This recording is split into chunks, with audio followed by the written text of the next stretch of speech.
Assalamualaikum warahmatullahi wabarakatuh. Perkenalkan, nama saya Roni Ariansyah, NPM 2024 1230023, Prodi Sistem Informasi. Pada kesempatan kali ini saya akan mempresentasikan mengenai model ISM atau Interpretive Structural Modeling dan Software Smart PLS. Topik ini penting karena kedua metode tersebut sering digunakan dalam penelitian untuk membantu menganalisis hubungan antar variabel baik secara konseptual maupun statistik.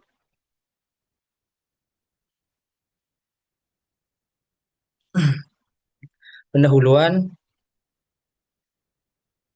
satu, pentingnya analisis data, dua, memahami hubungan antar variabel, tiga, metode ISM dan Smart PLS. Maksudnya, dalam sebuah penelitian, analisis data memiliki peran yang sangat penting.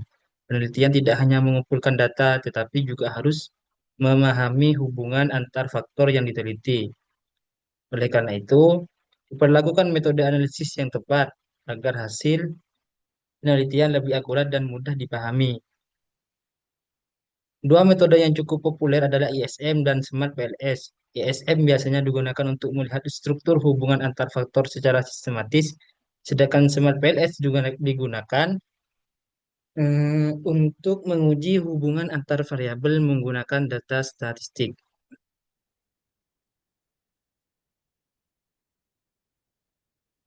Nah, pengertian ISM.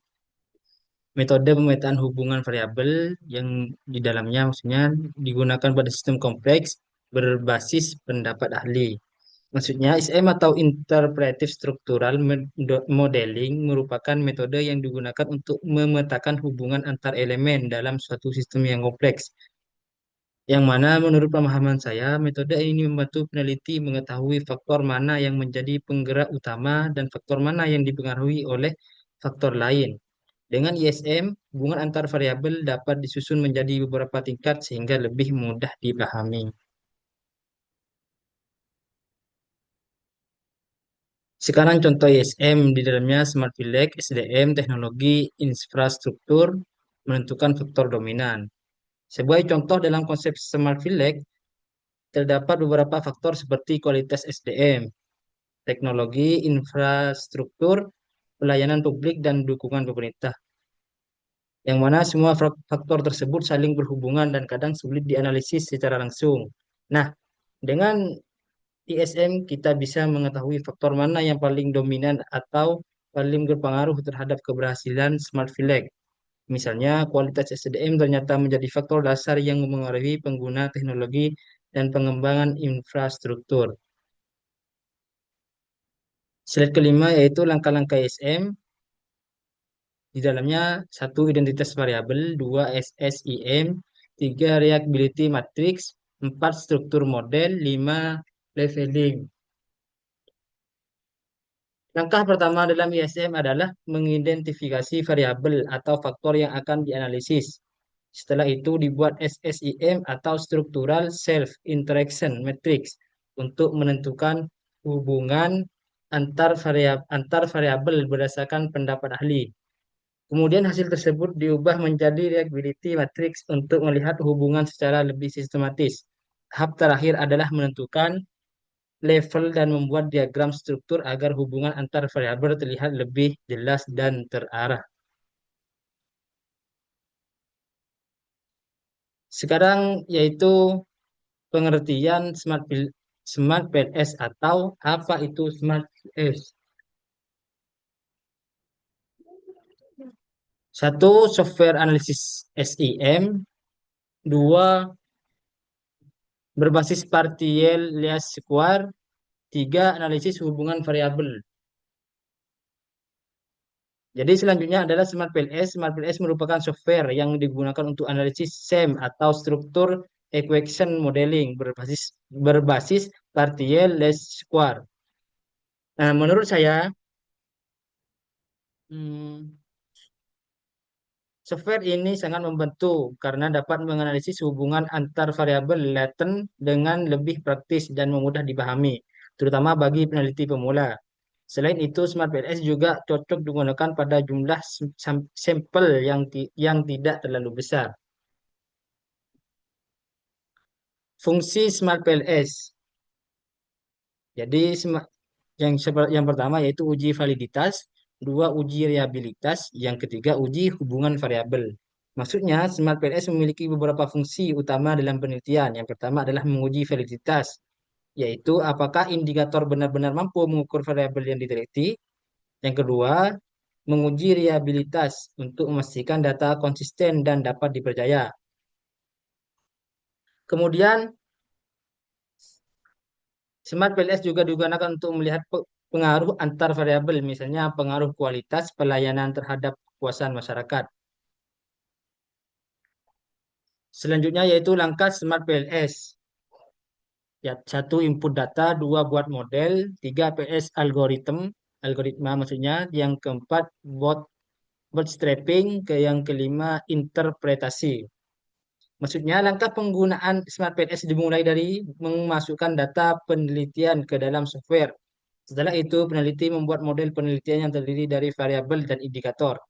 Kemudian dilakukan proses algoritma PLS untuk melihat hubungan antar variabel.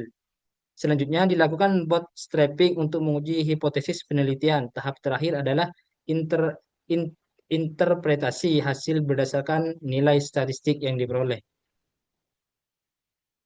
Nah, yang selanjutnya yaitu output Smart PLS. Satu, outer model, dua, inner model, tiga, t-statistik, empat, p-value. Maksudnya, hasil analisis Smart PLS terdiri dari beberapa bagian. Pertama adalah outer model yang digunakan untuk mengevaluasi hubungan indikator dengan variabelnya. Yang kedua adalah inner model yang menunjukkan hubungan antar variabel penelitian. Selain itu, terdapat hasil uji hipotesis menggunakan nilai T statistik dan p-value. Jika nilai tersebut memenuhi syarat, maka hipotesis penelitian dapat diterima. Sekarang perbandingan ISM dan Smart PLS. Kalau ISM itu kualitatif, Smart PLS itu kuantitatif. ISM itu pendapat ahli, kalau Smart PLS itu data statistik. Yang ketiga, ya, kalau ISM itu struktur hubungan, kalau Smart PLS yaitu uji hubungan. Maksudnya, jika dibandingkan, ISM dan Smart PLS memiliki fungsi yang berbeda, tetapi saling melengkapi. Fungsinya beda, tapi saling melengkapi.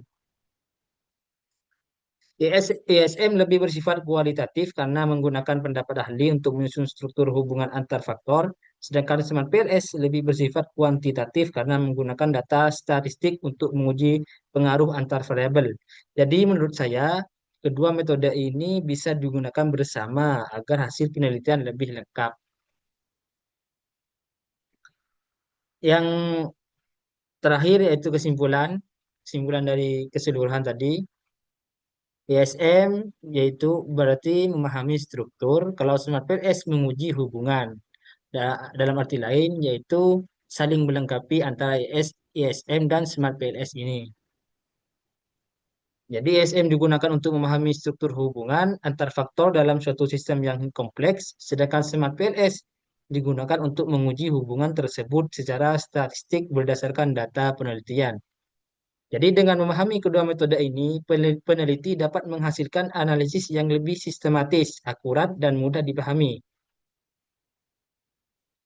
Sekian presentasi dari saya. Terima kasih atas perhatiannya.